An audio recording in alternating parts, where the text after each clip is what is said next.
एक नवीन अशा प्रकारची त्या ठिकाणी व्यवस्था त्यांनी उभी केली। आणि म्हणूनच आज अनेक क्रांतिकारी आपण बघतो की ज्या क्रांतिकारकांना खऱ्या अर्थानं जर दिशा कोणी दिली असेल तर ती लोकमान्य टिळकांनी दिली। या महाराष्ट्रामध्ये भारतामध्ये सामान्य माणसाला स्वातंत्र्याच्या चळवळीत कसं आणता येईल याचा विचार करताना लोकमान्य टिळकांना माहिती होतं की आपला जो समाज आहे हा समाज खऱ्या अर्थानं अतिशय धार्मिक आध्यात्मिक असा समाज आहे। आणि म्हणून ज्यावेळी त्यांनी सार्वजनिक गणेश उत्सवाची संकल्पना मांडली तो धार्मिक सण नव्हता, तो सामाजिक अभिसरणाचा सण होता। कारण लोकमान्य टिळक नेहमी म्हणायचे की आमचं पारतंत्र्य हे एकाच कारणामुळे आम्हाला आलं, आम्ही जाती जातीमध्ये विभाजित झालो, आमच्यामध्ये मनभेद तयार झाले आणि म्हणून आम्ही पारतंत्र्यात गेलो। आणि म्हणून बहुजन वर्गाला सगळ्यांना अभिजात वर्गाला एकत्रितपणे या गणेश उत्सवाच्या माध्यमातून त्यांनी एकत्रित आणलं आणि त्यातनं स्वातंत्र्य लढा हा तयार केला। छत्रपती शिवरायांचं त्या ठिकाणी महोत्सव असेल की ज्यातनं आपल्या तरुणाईच्या रक्तामध्ये एक नवीन स्फुरण आणण्याचं काम हे लोकमान्य टिळकांनी त्या ठिकाणी आणलं। आणि म्हणूनच मला असं वाटतं की या स्वातंत्र्य लढ्यामध्ये त्यांचं जे योगदान आहे हे अत्यंत महत्वाचं आहे। आणि अशा प्रकारचं जे व्यक्तिमत्व आहे या व्यक्तिमत्वाच्या नावाचा जर पुरस्कार असेल तर तशाच प्रकारचं राष्ट्रप्रेम, तशाच प्रकारचा राष्ट्रवाद, तशाच प्रकारचं समर्पण ही भावना असलेल्या व्यक्तीलाच ते देणं योग्य आहे। आणि ती भावना असलेली व्यक्ती म्हणजे अजित डोभालजी आहेत आणि म्हणून त्यांना हा पुरस्कार दिला जातोय।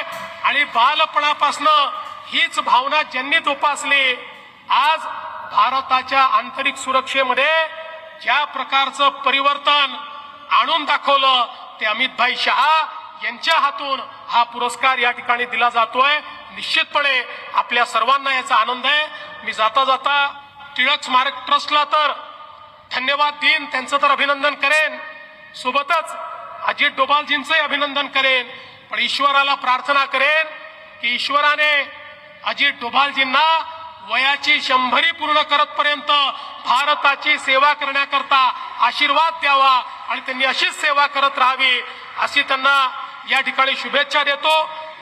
त्यांच्यासारखा एवढा मोठा व्यक्ती पण सर्वात मोठा गुण जर त्यांचा कुठला असेल तर त्यांची विनम्रता आहे।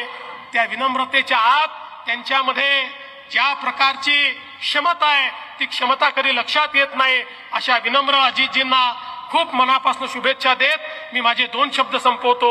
धन्यवाद। जय हिंद, जय महाराष्ट्र। संसद में चर्चा बहस चल रही है और विषय है पाक व्याप्त कश्मीर, पाकिस्तान ऑक्युपाइड कश्मीर। कुछ लोगों का कहना है कि पाक व्याप्त कश्मीर भारत का हिस्सा नहीं है। तब एक व्यक्ति तिलमिला के उठ के खड़ा होता है और बोलता है पाक व्याप्त कश्मीर भारत का हिस्सा था, भारत का हिस्सा है, भारत का हिस्सा रहेगा। इस विषय पर हम अपनी जान दे सकते हैं। आप क्या बात कर रहे हैं? कश्मीर के विषय पर अपनी जिंदगी तक कुर्बान करने की तैयारी रखने वाला वह व्यक्ति होता है माननीय श्री अमित जी शाह। एक वक्त था जब कश्मीर के लाल चौक में हम तिरंगा नहीं लहरा सकते थे और आज एक वक्त है जब अनुच्छेद 370 समाप्त हुआ है। ऐसे निर्णय लेने के लिए असीम साहस की आवश्यकता होती है।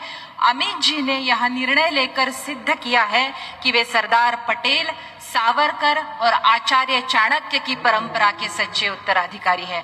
मैं अनुरोध करती हूँ अमित जी से कि वे सभा को संबोधित करें।